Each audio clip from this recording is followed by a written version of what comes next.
Shiny Pokemon are awesome, but also incredibly rare, often taking hours or even days just to find one of them. So, I decided to do something absolutely insane. I tried to beat a hardcore Pokemon Nuzlocke challenge using only shiny Pokemon. This means that if any of my shiny Pokemon faint at any point, they have to be released and I lose that shiny forever, making this the most grueling, painful challenge I've ever attempted. And it's made even harder by the fact that I've also added a bunch of extra rules on top just to make this even more difficult. So, just how long would this challenge take? What shiny Pokemon would I be able to find? How many would I be forced to release? And could we actually beat all of Pokemon Scarlet under these insane conditions? Well, let's find out. The game begins, and unlike older Pokemon games, the starters in Scarlet and Violet have zero chance of being shiny. So these are off the table, which is a shame because all of them are incredibly strong Pokemon that could have been a huge help in this challenge. Instead though, to get our first shiny Pokemon, we have to hunt in the first area of the game,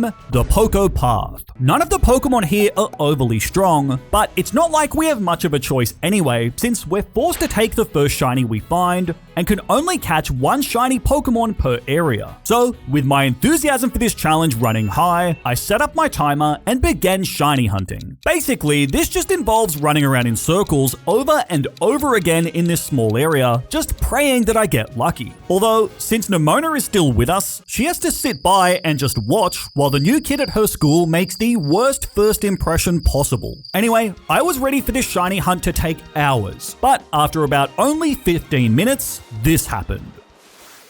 Is it a shiny? I think it is! We go on! That only took 16 minutes? That was so fast. Alright, Fletchling. Come here.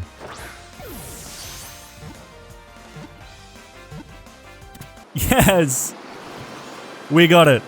That's huge. After only 17 minutes, we already had our starter Pokemon. I named our Fletchling Potato since it's basically built like a little potato with wings. Our new shiny Pokemon is only a weak level 2, so I had to carefully train it up against the weak bugs of the Poké Path, eventually bringing our bird to a much more comfortable level 7. With our first shiny now secured, I want to know, out of the new shinies added in Generation 9, which one do you think is the best? Let me know in the comments below, but just know that the real correct answer to this question is Shiny Claw.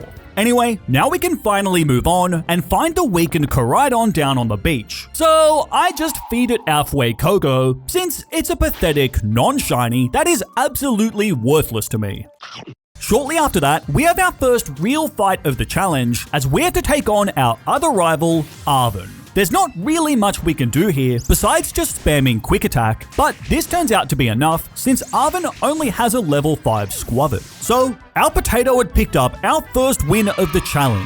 However, our little bird was about to encounter a problem. See, once we head up the next route and go through these doors, we're gonna have to take on Nemona, who will be carrying 2 Pokemon. Her Sprigatito won't be too much of a threat thanks to Fletchling, but she also has a Pawmi with Thundershock, which will get even deadlier after terastallizing. Our Fletchling stands absolutely no chance against this thing, and if our Fletchling faints, it'll have to be released for good, and we'll lose the challenge since we'll have no Pokemon left. So, what can we do? Well, there is one more encounter we can get before this Nemona fight. See, this whole area is the Southern Province, Area 1, which is separate to the Poké Path where we got Fletchling. I knew that if I wanted to beat Nemona, I had to catch another Pokemon. So, once again, it was time to go shiny hunting. I purposely tried to stay away from any water because finding a shiny water type would basically be a death sentence at the hands of Nemona's Pawmi. Unlike the Poké Path though, there are a lot of potential encounters here. So, I just kept running in circles, hoping to be blessed by the graces of RNGesus. And while this wasn't quite as fast as our first shiny hunt, it wouldn't take that much longer this time around. Except what we found was this. No, come on man. Not a water type. Oh no. I mean, we have to take it. We don't have a choice. Out of all the cool Pokemon we could have got here, of course I end up finding a shiny water type. Regardless, I have no choice but to accept my fate and catch the shiny Psyduck, who I call Wyduck, because why did I have to find this thing? So these two are the only Pokemon I have available to fight Nemona, and I just can't see a way for us to get through this battle unscathed. Still, after quickly training up our duo to a more respectable level, with no other option, we charged forward towards the Misagoza gate where Nemona was waiting and looking for blood. She starts the fight with her Sprigatito, but this is pretty easy for us to deal with, as two super effective pecks from our Fletchling quickly pick up the first KO. However, then the dreaded demon emerges, Pawmi. It immediately terastallizes to boost up its electric attacks even more, before Fletchling hits a priority quick attack that deals just under half. After which, Nemona fires back with a super effective Thunder Shock and... he hangs on! Hang in there, Potato! Crit! Crit! No! Fletchling just wasn't able to finish off Pawmi in time, and I could only sit by and watch as this happened.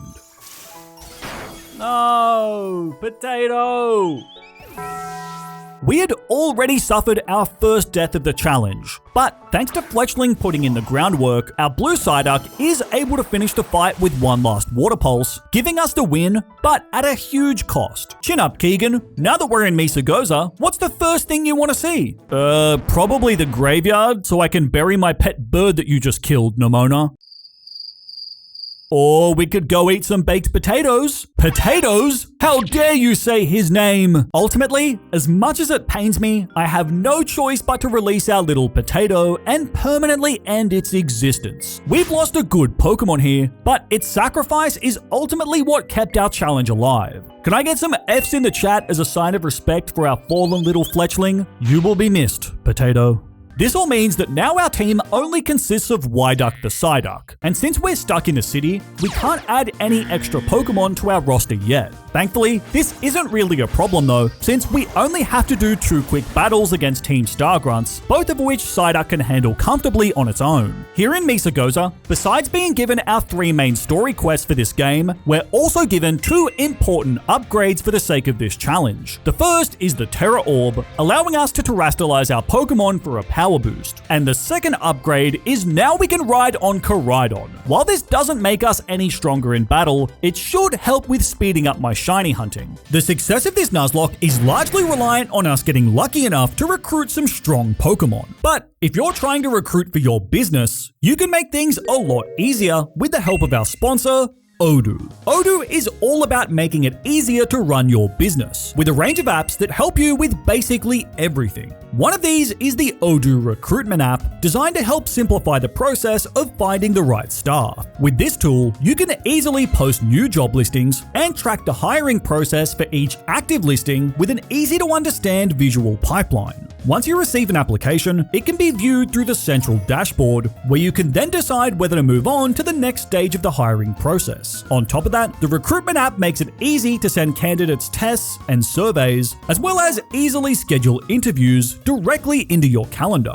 Odoo also helps to speed up the onboarding process by automatically pre-filling the applicant's details onto an employment contract and adding their details into your employee database. So, recruit the strongest members for your team. Don't be like me and get stuck with a blue Psyduck as your new chief financial officer. Instead, check out Odoo by clicking the link in the description. With Odoo, your first app is free forever, so you can try it with no risk and experience firsthand how Odoo can help you save time and reduce stress while growing your business.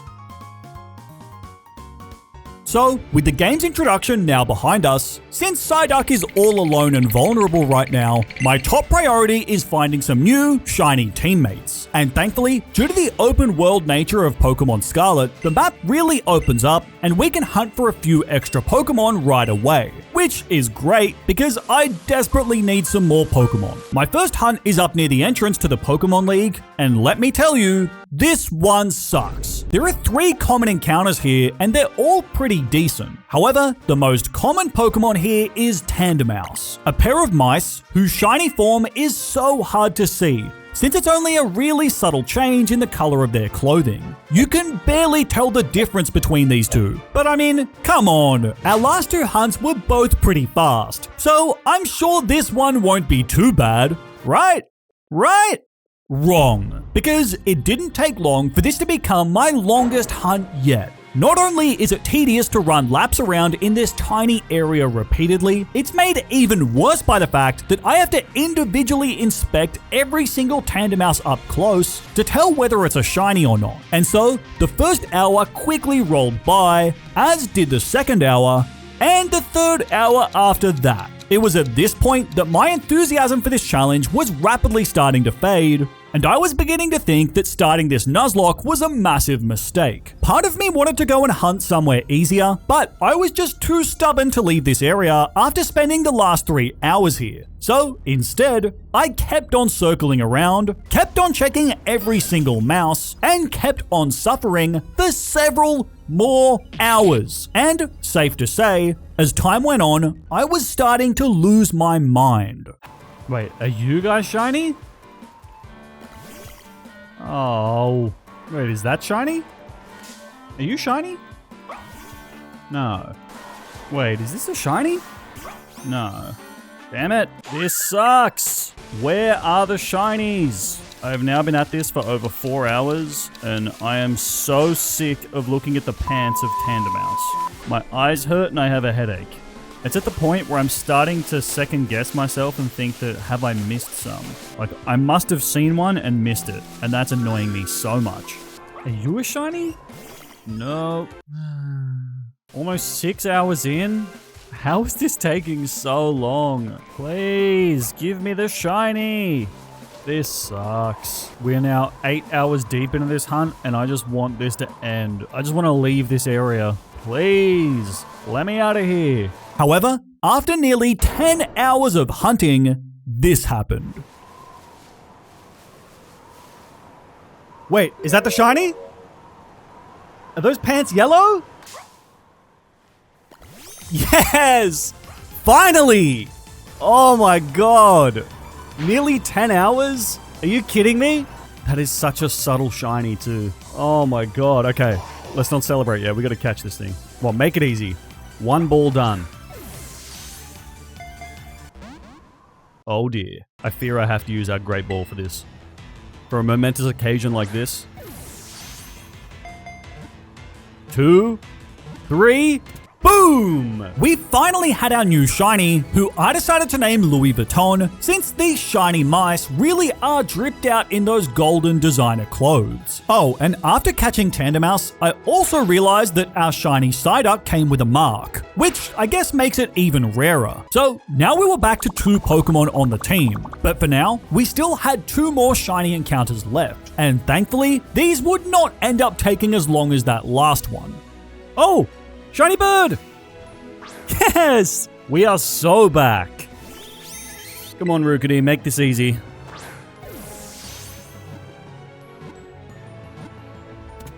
Yes! After that last hunt, I really needed a quick shiny. I forgot to put the timer on the screen while recording, but that one only took about 20 minutes. I decided to name Rookity Potato 2 in honor of our first potato-shaped bird that we already lost. Having a flying type again is awesome, and if Rookity can survive long enough to become a Corviknight, we'll have a defensive tank on our roster. Anyway, this all leaves 1 more shiny encounter over on the other side of Mesagoza. This area is massive. There's a lot of different Pokemon that could be found here, so I had to decide where exactly I wanted to hunt. But ultimately, I chose to hunt up near the ruins since there are some really cool options here. And while this wasn't quite as fast as my Rookity, after about 2 hours of circling around the ruins, this happened. Oh, shiny Bronzor! Huge! I hit that by accident. Bronzor's kinda nice. Yes, huge. With our Bronzor, who I named Green Goblin, secured, now we had 4 shinies on our team, and it was time to take on the first gym. Before that though, I made sure to train up our team a bit, while also upgrading their moves with some of the TMs I'd found. After which, it was finally time to start progressing in this game, as we headed for the first gym in the town of Cortondo. Oh my god, Keegan, you're finally here! Where were you? It's taken you 3 days just to make it to the first town. Look, I don't want to talk about it, okay? In this challenge, when taking on gym leaders, on top of not being allowed to overlevel, we can only bring an equal number of Pokemon to make it a fair fight. And since Katie carries 3 bug types, I decided to leave our blue shiny Psyduck on the bench. However, my team choice didn't really matter too much in the end, since all we really needed for this fight was Rookidee. As a flying type, Rookidee has a great matchup here, which gets even better after it boosts up its attack with Hone Claws. After that, a boosted, super effective Peck is all we need to rip through Katie's Nimble, as well as the Tarantula that follows after that. This leaves Katie down to only her Teddiursa, but after both of us terrestrialize our Pokemon, one last Peck is all we need to wrap up the fight and earn a very comfortable first badge. After this, our next goal is taking on the first Titan Pokemon, the Crab King, Claw. Since Clawf is a rock type, I just decided to send in Psyduck and have it spam Water Pulse. Although, this didn't quite go as smooth as I expected. Oh my god, Psyduck! Oh my god, that was close. Despite that, Psyduck just hung on long enough to Water Pulse its way through Clawf's first phase. And while the second phase was also pretty treacherous, Psyduck once again dodged a critical hit, allowing us to hit Clawf with the final Water Pulse we need to secure our first Titan win.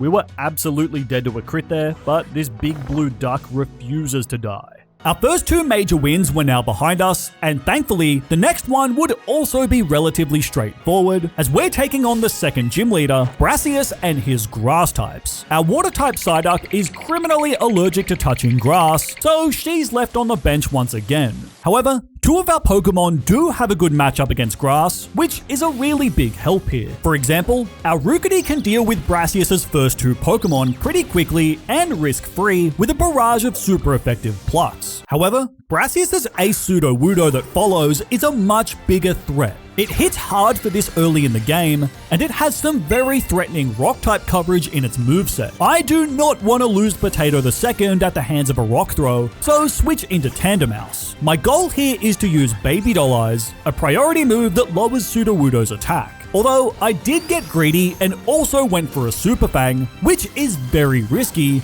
but thankfully we weren't punished as Brassius didn't get a critical hit. After one more switch into Bronzor, now Brassius can barely leave a scratch on our floating green frisbee. And from here, a few Terra boosted Gyro Balls are all we need to clean up Brassius's ace, giving us the win along with our second gym badge. After the fight, our Rookidee gets a nice power boost, evolving into Corvisquire. Although our shiny Potato isn't quite as gold as it used to be. They grow up so fast. So, we've still only lost 1 shiny Pokemon so far. However, those last few fights had several close calls. And if I hadn't been lucky, we could have easily lost another 2 Pokemon. And since the upcoming fights are going to be even harder, I can't afford to keep taking risks like that. So, I knew that if we wanted to survive, I'd need to hunt down some extra shiny Pokemon. And looking at our map, with the new level cap, now we can access a few extra areas. Meaning, once again, it was time to shiny hunt. First, I headed for the 4th area of the Southern Province, since there are some really good Pokemon here that could massively help our chances of survival. And thankfully, this time we wouldn't be kept waiting for long, as after only 12 minutes, this happened. Wait, is that a shiny? Shiny Mastiff? Yes! That was so fast! That's our quickest shiny yet. Mastiff wasn't one of the Pokemon I was targeting, but by no means is it a bad find. Especially since this one has the Intimidate ability, which is incredibly useful for our Nuzlocke. Ultimately, I'm not going to complain about any shiny we find in under 15 minutes. At this point, I started naming some of our Pokemon after channel members since they've been a massive help in supporting me. So, welcome aboard Joker the Mischief. And since we found that one so fast, I immediately began hunting for our next one over in Area 5 of the Southern Province. This area has a lot of variety in the types of Pokemon you can find here, so I had to carefully decide where exactly I wanted to hunt. And while there are a lot of good options, in the end, I decided to hunt down in this little swampy area, partly because I love seeing the little Wooper having their mud bath. I mean, come on, these guys are so adorable. Please, I need one! But also because I really want a ground type to help deal with some of the difficult fights in the Pokemon Scarlet mid-game. Unsurprisingly, I wasn't lucky enough to find another shiny in just 15 minutes. But after about 2 hours of running around in the mud, this happened. Oh, are you kidding me? Are you serious? Another one? Come on, man. Although, under the rules of a Nuzlocke, you can't have two of the same Pokemon. So, this bonus blue duck was quickly sent to the Shadow Realm, allowing us to continue hunting. I was pretty sick of running around in circles in the swamp by this point. However, it wouldn't take too much longer for me to find my ticket to freedom. Oh, green Choodle! We got it! Huge! That is so shiny. It's like radioactive. Almost 3 hours. With that, we quickly caught our newest shiny, and this radioactive turtle is probably the easiest shiny to spot of all time. It's not exactly the Pokemon I was hoping for, but our new turtle is still going to be very useful going forward. So now we had 2 new shinies, meaning that we only have 1 encounter left for now, this time over in Area 1 of the Western Province. And while my luck had been pretty good recently, with 3 shinies in about 3 hours, this is where my luck ran out, because this shiny was not going to take 15 minutes, nor was it going to take 1 hour, or even 2. Yet again, my luck had turned abysmal, as I would then spend the next several hours desperately hunting for a shiny. In particular, I was really hoping for a shiny Pawmi, as that would make some of the upcoming fights a lot easier. However, this game just refused to give me a break, as the hours kept on rolling by with no shinies to show for it. And by the 7-hour mark, I was starting to lose my mind. Is that green or blue? Are you shiny? You are! Shiny Numel! That was so hard to tell. After a grueling hunt, we finally had another shiny, and while it's definitely not what I was hoping for, I was honestly just glad to be done with shiny hunting for now. Seriously, by this point, my 2 brain cells were just about ready to throw in the towel. But now we can use our new team members to finally start progressing through the game. First, I quickly trained up our team, which, importantly, allows our Choodle to evolve into the much more powerful Dreadnought. It's not quite as radioactive looking anymore, but it is a lot stronger. Combine this with using some of the TMs I found while mindlessly running around, and I was feeling very confident as we marched towards the second Titan, Bombardier. And turns out, that confidence was absolutely warranted, as our new Dreadnought is an absolute beast here. A single super effective Rock Tomb is almost enough to wipe out the first phase in just 1 hit. After cleaning that up, the second phase is also just as smooth, with Rock Tomb shooting the Titan out of the sky, before Arven cleans up the scraps, yielding us a very comfortable win. While that fight was very straightforward, this next one is much more concerning, as our next opponent is the first boss of Team Star, the Dark-type specialist, Giacomo. The biggest threats of these Team Star fights are their Starmobiles, which are powerful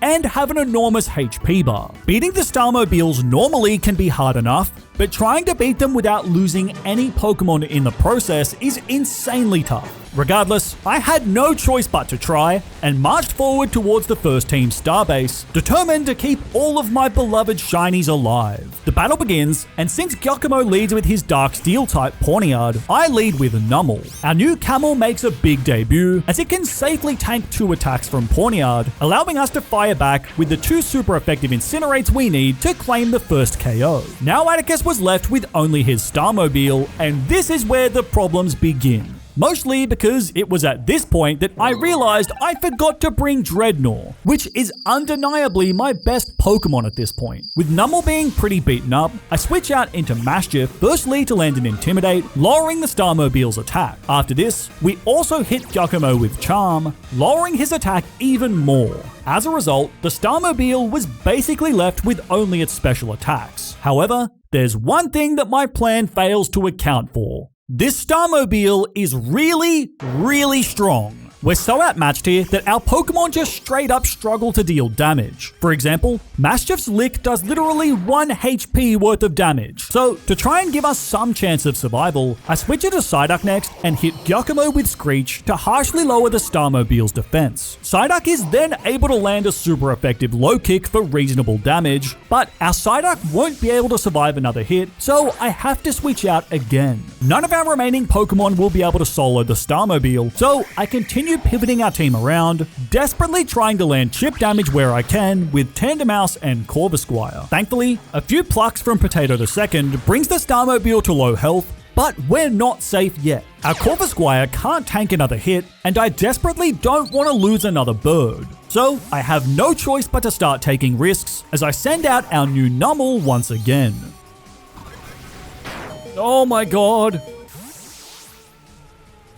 Please use Snarl. Please use Snarl. Please use Snarl. Hang on. Yes! Okay, now use Swift. Please use Swift.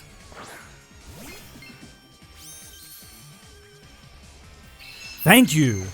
With Bronzor now safely on the field, we can Terra into a Steel type to lose our Dark type weakness. This means that Bronzor can safely land a hit before firing off one last Gyro Ball and... boom! That was so close. I can't believe I forgot to bring Dreadnought. With that, we had conquered our first team star boss. While our team was left battered and bruised, we thankfully didn't suffer any casualties, allowing us to safely move on to our next objective. Some of these fights have been incredibly close, but none are quite as hard as the next gym leader, Iono. Iono's team of electric types are incredibly strong. Her team is basically the reason why I was so desperate to find either a shiny Wooper or a Volt Absorb Pawmon. So, as we made our way towards Levincia, I was definitely starting to worry. While Numel is a ground type, it's still pretty weak in its current form. On top of that, two of my best Pokemon are both weak to electric, which doesn't leave me with a lot of great options for dealing with Iono. Soon after, we began to approach Levincia, and realistically, I knew that it would be a bloodbath if I tried to take on Iono right away. So, instead... it's back to shiny hunting. We've got 2 new encounters that we can grab now, in the Eastern Province Areas 1 and 2. As much as I was starting to get tired of running around in circles, I've already invested so much time into this challenge that I don't want to lose now. In total, it took around 1.5 hours to find the first of our new shinies, Litleo. Once again, it's not exactly what I was hoping for, since Litleo doesn't evolve for a while, but it's a pretty decent shiny, and legally, this Pokemon is far too cute to possibly hate. So, welcome aboard Chicken Sup the Litleo. Putting that aside, this next encounter is one that I am really looking forward to. Because there's this little area next to Levincia that has a very common spawn chance for Curlier. Obviously, it would be an amazing pull if we could add a shiny Gallade to our roster. So, I once again began running around in circles, praying to RNGesus that my luck would finally turn and I'd get the encounter that I want. Although this was another frustratingly long hunt, as I would then proceed to run around for the next 5 hours, desperately hoping for a shiny Curlier. And then, as we approached the 5-hour mark... oh, shiny Curlier! Yes! Finally! Oh, that is such a good find. Oh, are you kidding me? Okay, let's not mess this up. Please let me catch this. This would be massive.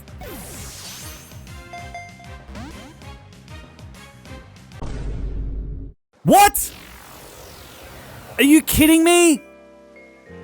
It can still teleport away? What just happened? I was genuinely in a state of shock and despair, having just watched my hopes of a shiny Gallade be ripped away right in front of my very eyes. The move teleport didn't even cross my mind. For some reason, I didn't even think that it worked in wild battles anymore. Sadly, I could now only longingly gaze at the Dawnstone in my inventory and wonder what could have been. A moment that will painfully live on in the Keegan J lore as the teleport incident of 2025. Can I get some F's in the chat for this horrifying tragedy? As a result, now we have to take on Iono using only these Pokemon here. And honestly, we don't have a lot of great options. Before that though, we do have a brief encounter with Nemona. And while she may have murdered the original Potato Bird in our last battle, this time we're far more prepared. Her team doesn't have too many threats, and it's nothing we can't handle. So, with a very quick beatdown, we'd avenge the death of our beloved Potato 1 and can swiftly move on to the much more challenging gym battle. To help prepare for this fight as much as possible, I spared no expense in searching for valuable items, purchasing some extra utility from the shop, and teaching our team some new moves. But after that, with my 4 chosen Pokemon now assembled, we charged towards the gym, ready to take on the Stream Queen Iono. And it was a bloodbath. But not for me. Our plan starts with Maschiff, who intimidates the opposing Wattrel before lowering its attack even more by using Charm. Since Iono's bird only knows physical attacks, this completely nerfs all of its attack power. So, with Wattrel now as harmless and adorable as possible, we're clear to switch into our true hero of this fight, Numel. As a ground fire type, Numel is very vulnerable to Iono's belly bolt that she has in the back, since it knows Water Gun. So, to try and get around this, first, we have Numel use Amnesia, sharply boosting our special defense. But to take this even further, we then also have Numel use Sunny Day, changing the weather and weakening the power of water moves even more. Our leftovers recovery helps to keep us relatively healthy before a sun-boosted lava plume obliterates Wattrel out of the sky, giving us the early lead. Of course, Bellibolt then comes in, ready to start shooting its water guns all over the place. However, our plan works perfectly, as Numel tanks Water Gun like an absolute king, before firing back with Mud Shot for pretty decent damage. One more of these brings Bellibolt to the brink of death, before one final lava plume buries the very dangerous looking frog. From here, the fight becomes very simple, as a Mud Shot followed by a lava plume are all we need to finish Luxio, leaving Iono with only her ace, Miss Magius. While this is an incredibly powerful Pokemon, we have a strategy to make it completely harmless. Since Miss Magius only knows 2 damaging moves, a ghost attack and an electric attack, we can just repeatedly switch between our ground type Numel and our normal type Tandemaus, allowing us to completely avoid taking any damage. It takes a while, but eventually Miss Magius is all out of PP, freeing us to weaken it before it ultimately ends up falling to its own recoil. With that, we had conquered Iono and overcome our hardest fight yet, without losing any Pokemon in the process. While I wasn't originally very excited about finding Shiny Numel, it turned out to be a lifesaver in this Nuzlocke. Despite the lingering sadness of the teleport incident, our fortunes were now about to change, as, after that fight, Tandemaus reached level 25, evolving into the lovable family of 4, Maushold. But putting that nice power boost aside, this is where the game finally gives us a break, as our next 2 big fights are both pretty straightforward. Against Mela of Team Star, her fire types stand absolutely no chance against our water rock type, Dreadnought. After changing the weather with Rain Dance, our turtle quickly rips through both of her Pokemon with Razor Shell, giving us a much easier win than our last Team Star boss. This fight is then followed by the Titan Orthworm, whose first phase just ends instantly, as Numel melts it down into a metallic goo thanks to a super effective lava plume. The second phase is also clean, with Dreadnought once again taking care of business, sending that worm to the Shadow Realm for good. With those 2 quick wins behind us, next we turn our attention towards the 4th gym leader, Kofu. Packing 3 fully evolved water types, Kofu's team is deceptively threatening, since we don't have any grass or electric types at our disposal. The closest thing I have to an anti-water measure is our family of Maushold, who can do their best to spray down some bullet seeds. Other than that, our options for dealing with Kofu are very limited. Thankfully though, with our new level cap, a few more areas of the map have opened up, meaning we can now hunt for some extra Pokemon. So, I picked a new spot to start hunting in Area 2 of the Western Province and... oh god, no! Not again! I'm not ready to have my heart broken again. Despite my teleport-related PTSD, I still wanted to shiny hunt here, and very quickly, something incredible happened. Oh, what? Are you serious? Only 10 minutes? That was so quick! RNGesus had finally blessed me, delivering us a shiny Curlier in under 10 minutes. And this time, I wasn't gonna make the same mistake again, as now, my Corvusquire knows the move Taunt, preventing Curlier from using any status moves. I knew it! I knew it! Yeah, nice teleport. Nice teleport, Curlier. Despite that, this still isn't easy, as Curlier hits very hard, and our Taunt is about to wear off. So, once again, I needed the luck to go my way. I have to catch this before the taunt wears off. Okay, I have to taunt it again. Don't hit yourself. Don't hit yourself. Thank you. All right, no critical hit. No critical hit. Oh my god! Okay, survive. Oh my god, this is too tense. Okay, I can bring in Louis Vuitton. Okay, it's not taunted, but I can encore, force it to use Draining Kiss again. This is going to recover it too much. Okay, you know what? Let's just catch it. Let's just catch it. Come on. Stay in the ball, please. Yes! Redemption!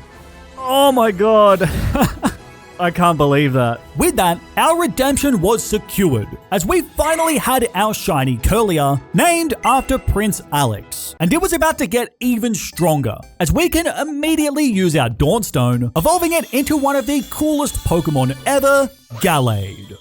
This is truly a beautiful moment on the Keegan J channel. And look how sick this shiny is. I mean, come on, man.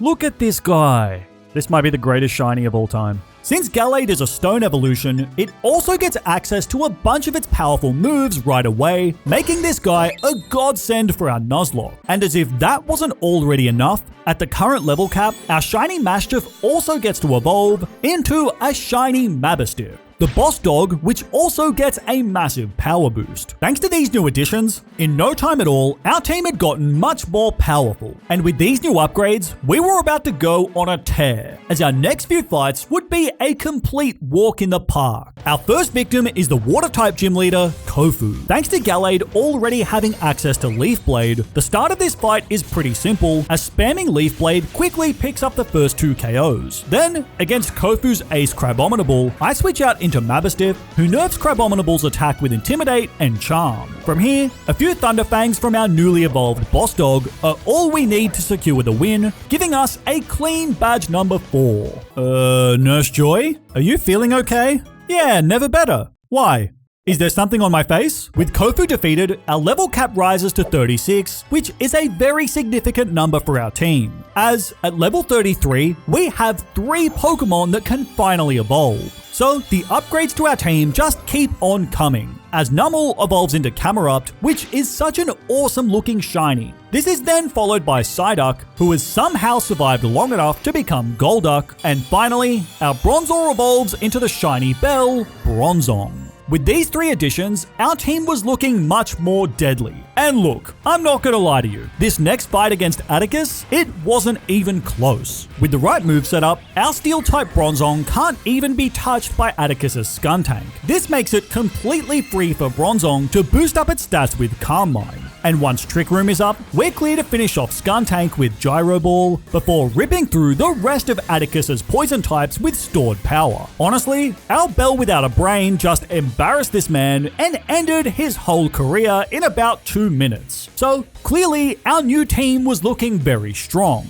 And that dominance was only set to continue as we approached the town of Medali to take on the next gym leader. With Larry and his team of normal types taking us on next, the plan here was pretty obvious, with our shiny new fighting type Gallade taking the lead in our team of 3. And as you might expect, with Gallade, this fight becomes an absolute bloodbath. Thanks to our held Chestoberry, we can ignore Larry's lead Komala using Yawn and instead boost up our attack with Swords Dance. Then, at +4, after our Chestoberry wakes us up, A Drain Punch quickly punts that koala into its grave, and the Dunsparce that follows also suffers the same fate soon after that. This leaves Larry with his ace, Staraptor, who is a threat since it knows Aerial Ace, which would hit Gallade hard. However, by terastallizing into a pure Psychic type, we remove our weakness to flying, allowing Gallade to comfortably tank a hit before one last super effective Sacred Sword is all we need to crush that bird. With a very dominant solo sweep,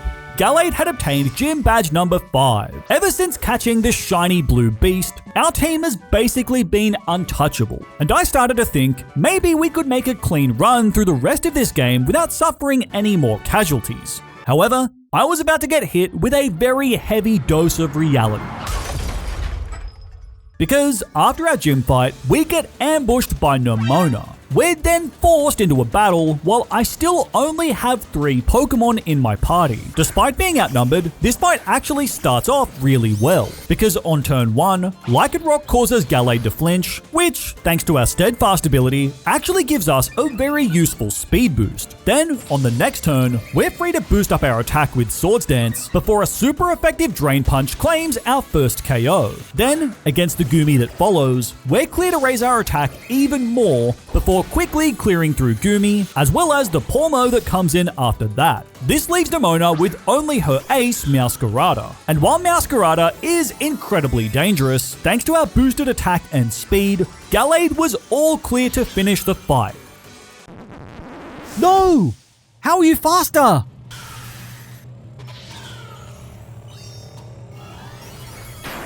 Oh my god! What just happened? +1 Gallade is still slower? Huh? In an act of vengeance, Camerupt immediately ends the fight with a Terrafire Lava Plume, but I was just shell-shocked. This is so devastating. Even with a boosted speed stat, our Gallade was still somehow slower than Meowscarada, and as a result, we lost our best Pokemon. Our momentum had been completely crushed, as our beloved ace, Prince Alex the Gallade, had been cut down in his prime. And so, we had no choice but to permanently release him. I can't believe I just lost my best Pokemon. Gallade! Why were you so slow? As much as this pains me, now we have to say goodbye to our best Pokemon, Gallade. Rest easy, Gallade.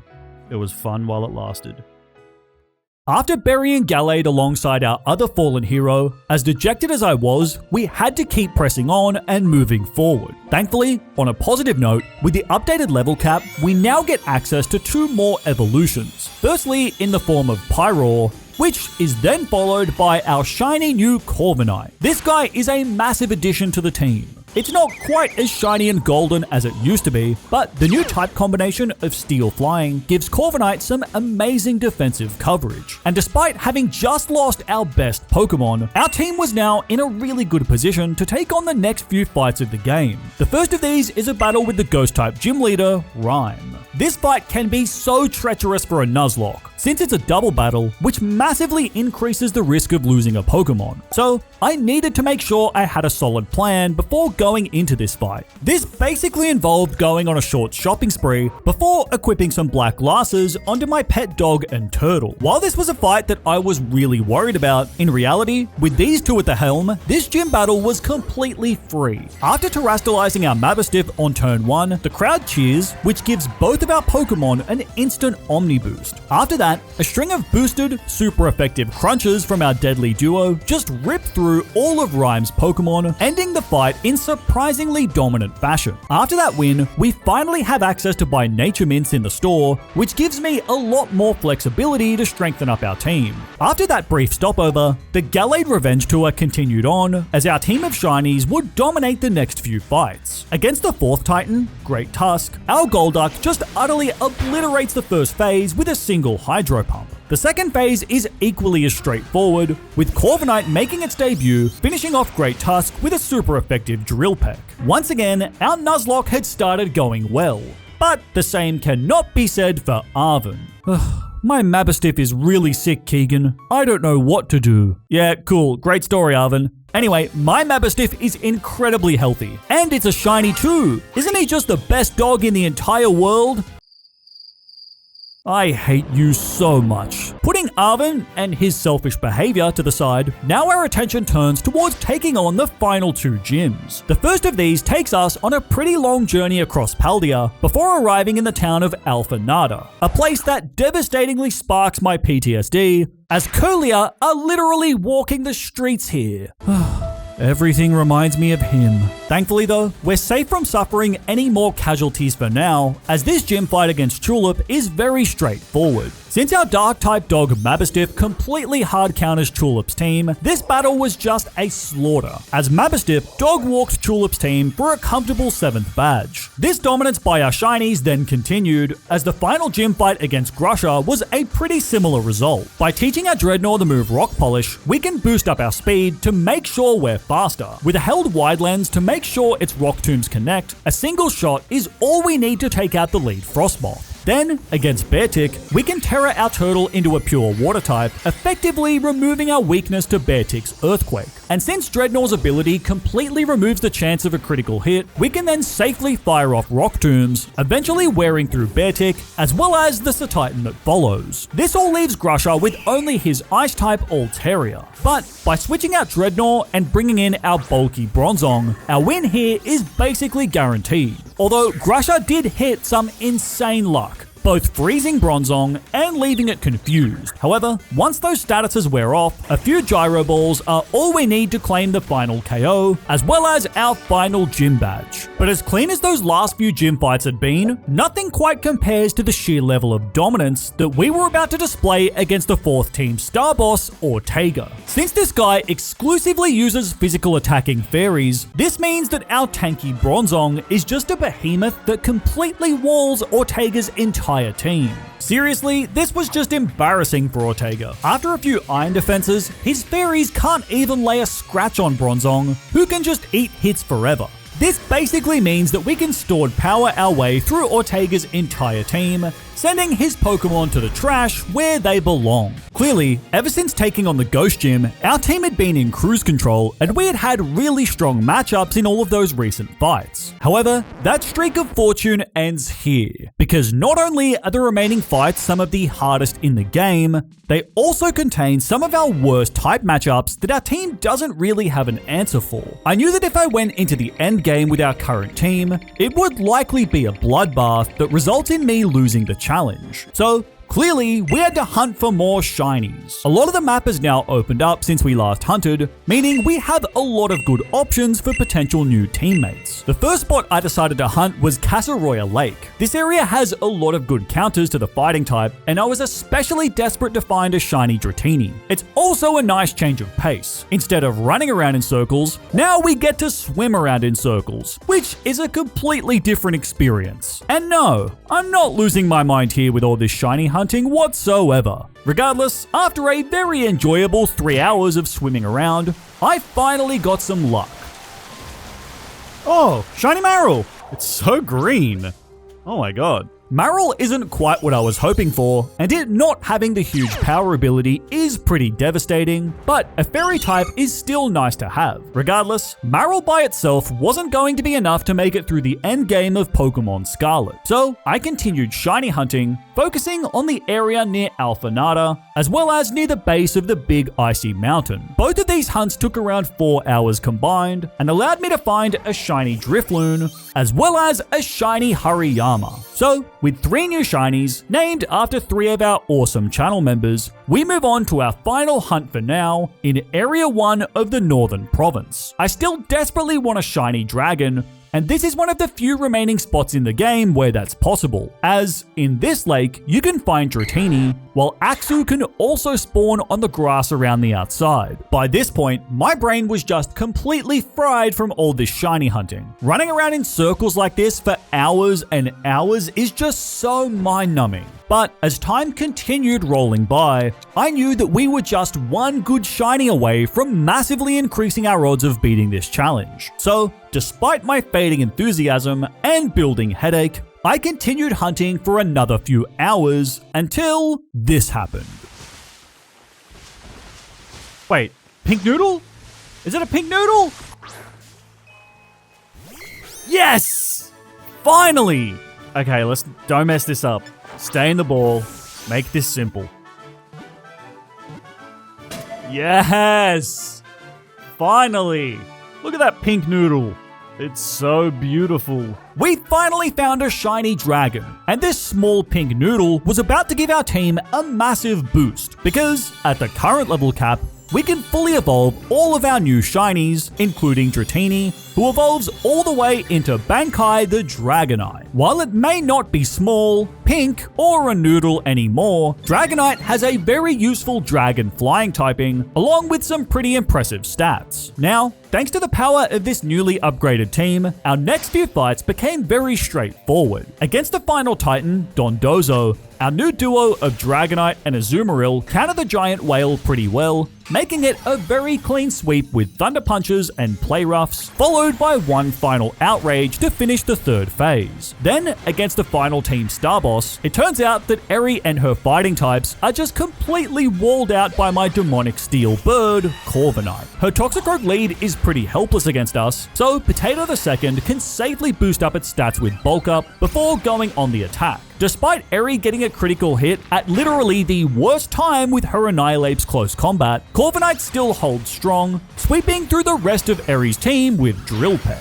Clearly, our new team members had helped turn our roster into a truly dominant force, and that dominance would only continue in our next few fights as our team seamlessly made its way through battles against Arven, as well as Professor Clavel. In the final showdown with the Team Star boss Penny, we do suffer a very close call, as Azumarill gets burned and trapped on the field by Fire Spin. This was absolutely looking like another death, but thankfully, our Golden Fairy escaped the Fire Spin just in time, allowing Dragonite to hit the field before eventually clearing through the rest of Penny's evolutions. With that, our team was still safe as Arven, Clavel, and Penny had all been packed up and tossed into the dumpster where they undoubtedly belong. But with those battles now behind us, now we have something far more dangerous to deal with: the Pokemon League. This is deadly because we have to take on 5 battles back to back against the Elite Four and League Champion Geeta. And while we can change our team in between battles,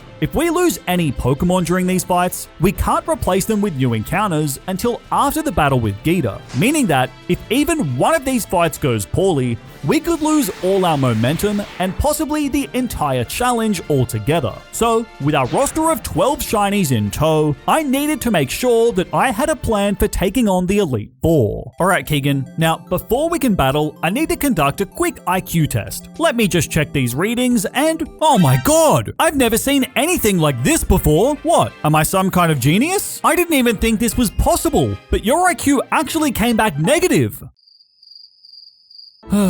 All that shiny hunting really did destroy my brain. Putting aside my barely functioning brain, our first Elite Four fight is against Rika and her ground types, which isn't a great matchup for my team, and her Donphan with Sturdy is a real threat to most of my Pokemon. However, I have a secret weapon up my sleeve that I've been saving this entire time: Maushold. This family of 4 hasn't had too much screen time so far, but now it has access to a very busted combination. First, by using the move Tidy Up, we can boost both our attack and speed. Then, after terastallizing, we can fire off a new move, Population Bomb. A move that can hit the opponent up to 10 times. And by having our Maushold hold a wide lens, we can basically guarantee that we'll land all 10 hits. With this combination, our family of 4 becomes supercharged, as Population Bomb decimates Whiscash on the following turn. Rika's next Pokemon are also helpless before our Mighty Mice, and since Population Bomb is a multi-hit move, even Donphan Sturdy isn't much of a threat anymore. Very quickly, we tore through Rika's final few remaining Pokemon, giving us a very comfortable win in the end. That's the first Elite Four member down, but unfortunately, our new strategy won't be much help in the next fight, as now we have to take on Poppy and her Steel types. If only I had a strong Ace Fighting type on my team. Wouldn't that be incredible? Thankfully, we do have a backup Fighting type in Hariyama, as well as some solid Fire types in the back. So, the fight begins, and my goal is to set up bulk ups with Hariyama before wiping through Poppy's team with Drain Punch. However, that's not what happened, because even after the defense boost from bulk up, Play roughs from Copperaja still do so much damage. As a result, I'm only able to get +1 attack and defense before taking out Copperaja with Drain Punch. Things then get worse, as next, Poppy sends in her Corviknight. It outspeeds Hariyama, as Brave Bird does massive super effective damage. I bulk up to +2, just hoping that, with this defense boost, Hariyama can now survive a hit. And so, on the next turn, Corviknight fires off another big Brave Bird and... No! Hariyama just couldn't hang on, giving us our first death in quite some time. Although Poppy still has 4 Pokemon left, meaning that we could end up with even more blood on our hands here. Thankfully, our Mastiff knows the move Thunderfang, which is enough to take down Corviknight in 2 hits. After that, Poppy makes the awful decision to send in her Bronzong, a Pokemon that is weak to Dark. So, 2 quick crunches are all we need to secure another KO. Thanks to that, now we had clawed our way back into the fight. Our Camerupt is then able to counter Magnezone pretty well, bringing Poppy down to only her ace, Tinkaton, despite having a very close call, as Gigaton Hammer almost bonked our Mastiff into oblivion. Fortunately, our dog survives before Pyroar hits the field, and with one last super effective overheat, Tinkaton is melted down, giving us a very clutch win in the end. However, it wasn't without loss, as I had somehow managed to lose yet another fighting type. Hariyama barely got to make his debut and was already gone. So, sadly, I had no choice but to release our Hariyama.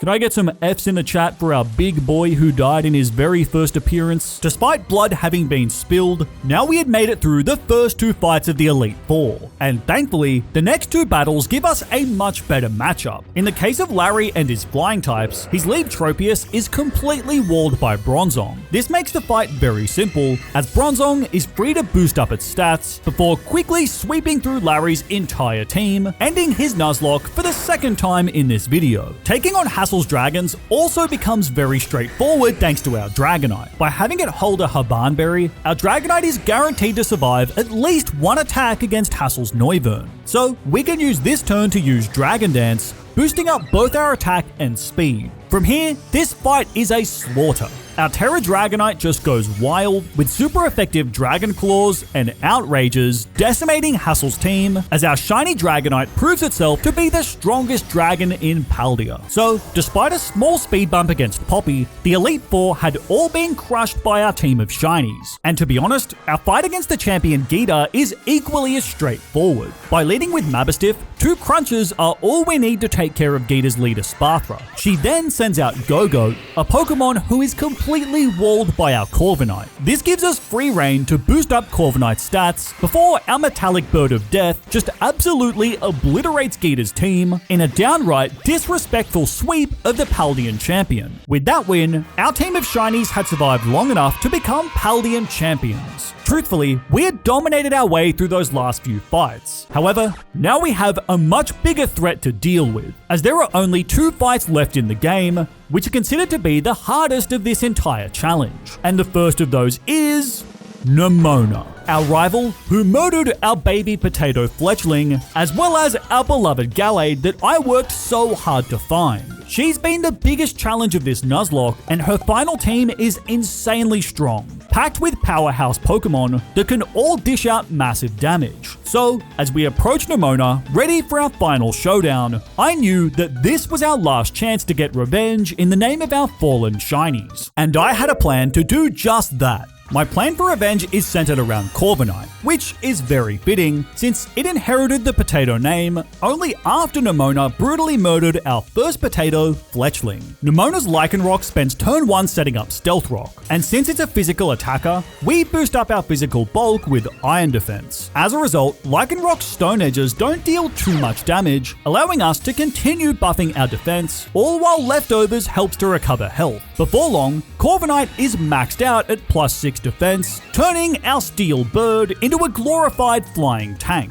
Being bulky is great, but it's our next move that really ties this strategy together: Body Press. See, Body Press is a very special move, since it uses our defense stat to calculate damage rather than our attack. So not only is this Corviknight a defensive wall, but with Body Press, it also becomes a damage-dealing monster. As proof of this, Lycanroc is crushed in just a single shot, as is the Pawmot that hits the field after that. Nemona's Goodra is just no match for our Metallic Messiah, and Orthworm obviously stands no chance in tanking a super effective Body Press. After the Dunsparce suffers a similar fate on the next turn, this leaves Nemona down to only her ace, Meowscarada, the Pokemon that was responsible for Gallade's death. But I was not about to let this cat claim another victim. And so, with Nemona's past victims gazing down on our boosted Corviknight, we fire off one last Body Press, crushing Meowscarada in a single shot, giving us a clean sweep,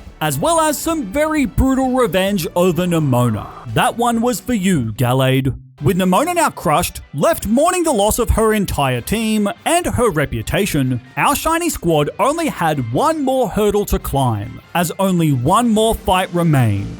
Professor Sada. Sada's team is far more threatening than anything our shinies have had to face so far. And while our Body Press Corviknight was crucial in that last fight, Sada's team has several Pokemon that completely counter this strategy. On top of that, she also has a boosted Dragon and deadly Fairy types, making it difficult for Dragonite to sweep too. With all of these factors combined, I knew that this would be our toughest fight yet. Regardless, with my team of shinies in tow, I began descending down through Area 0. This challenge has been filled with mind-numbingly long shiny hunts, moments of bitter disappointment, as well as heartbreaking losses and lost shinies. All of the hours spent shiny hunting, all of the battles, and all of our hopes of success all depend on this one last fight. And so, as we reached the pit of Area 0, with my team of 6 shinies ready to fight, we stepped forward to take on the final boss of Pokemon Scarlet, Professor Sada. The fight begins with Sada sending out her Slitherwing, and Corviknight has an incredible matchup here. None of its attacks are all that threatening to us, while Corviknight's Drill Peck deals big quad effective damage. This allows us to take the early lead as we pick up the first KO. But then, Fluttermane hits the field, and this guy is a problem. It knows Thunderbolt, so I switch out into Dragonite, who eats the hit relatively well. I know that Dragonite can live an attack here, especially since it's holding a Babiri Berry in case Sada uses Power Gem. Ultimately though, Fluttermane just uses Shadow Ball, allowing Dragonite to boost up its speed and attack with Dragon Dance. Thanks to those boosts, now I'm confident that we can outspeed Fluttermane. So I prepare to take it down with a super effective Iron Head and... Wait, what? It's still faster? Somehow, even at +1 speed, my Dragonite is still too slow. As a result, I can only watch on in horror as our shiny dragon is brutally crushed. This is a nightmare. We've already lost what is arguably our strongest Pokemon, and that Dragonite was my only real plan for dealing with Fluttermane, meaning that now our team is in grave danger. After some thinking, I decided that my only real option is to send in Bronzong and use up my Terra to turn into a pure Steel type. Getting rid of our Psychic type also eliminates our weakness to Ghost, helping us survive a Shadow Ball. I really didn't want to use my Terra yet, but this does allow us to hit Fluttermane with Iron Head, which thankfully takes it down. Sada sends in Brute Bonnet next, which thankfully gives us some breathing room as the Ancient Mushroom is completely walled out by Corviknight. So we can safely boost up our defense before a Body Press completely flattens Brute Bonnet. However, unlike our fight against Nemona, this strategy isn't enough to sweep through Sada's team, as she instantly shuts it down by sending in Sandy Shocks. I'm expecting it to use Discharge, which is likely to finish Corviknight in one hit. As a result, I make the tough decision to send in Azumarill, who does leave the incoming Discharge, but ultimately falls on the following turn as we lose yet another one of our loyal Pokemon. Although Azumarill's sacrifice was necessary, as this lets us safely bring in Maushold. After using Tidy Up to boost our stats, we tank an Earth Power from Sandy Shocks. With that boost, I'm confident that our 10-hit Population Bomb can wipe out Sandy Shocks. Are you kidding me? Despite holding the wide lens, Population Bomb only hit one time.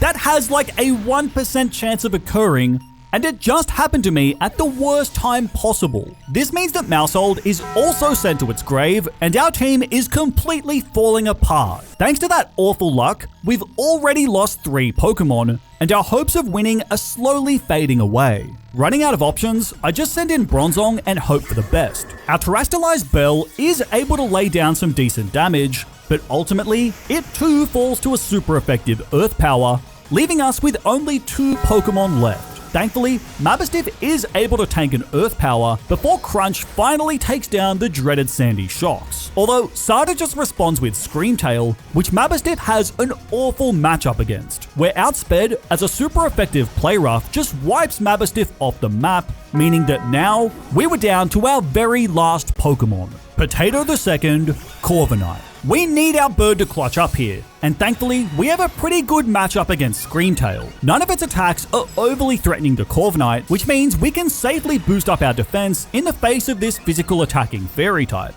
Essentially, we turn Scream Tail into a harmless pink puffball, as now its attacks barely leave a scratch on Corviknight. Once our defense is maxed, eventually it only takes 2 Iron Heads to take it down. And so, all of a sudden, now we were down to a 1v1. The Steel Bird Corviknight against the Ancient Dragon Roaring Moon.